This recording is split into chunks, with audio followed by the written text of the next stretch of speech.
শুভ সকাল।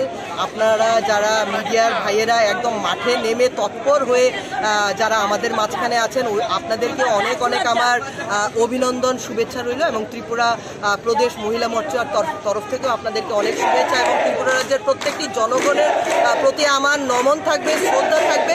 কেননা যেভাবে মোদিজি, নরেন্দ্র মোদিজি আমাদের প্রধানমন্ত্রীজি যেভাবে মানুষের অগ্রগতি বা উন্নয়নের জন্য কাজ করছে, সেই জায়গাটাকে যে মানুষ সেটাকে প্রতিষ্ঠিত করেছে 2023-এর নির্বাচনে, বিধানসভা নির্বাচনে আমরা ত্রিপুরা রাজ্য সেই ব্যাপারটা দেখেছি এবং লোকসভা নির্বাচনেও মানুষ যে এই ব্যাপারটাকে প্রতিষ্ঠিত করছে যে আমরা নরেন্দ্র মোদীজিকেই পুনরায়ভাবে প্রধানমন্ত্রীর আসনে পেতে চাই। কেননা উনি যেভাবে মানুষের জন্য চিন্তা করেছে, অর্থোদয় ব্যক্তিগুলোর জন্য চিন্তা করেছে, তো সেই জায়গাতে আমি বলবো ফলাফল পুরো জনগণের ওপরে। জনগণ নিশ্চয়ই ভারতীয় জনতা পার্টিকে এবং নরেন্দ্র মোদীজিকে নিজেদের হাত খুলে আশীর্বাদ দিয়েছে, বুক ভরে মায়েরা আশীর্বাদ করেছে। আবারও আমরা পুনরায় প্রধানমন্ত্রীকে আমরা সেই আসনে, প্রধানমন্ত্রীর আসনে পেতে চলছি।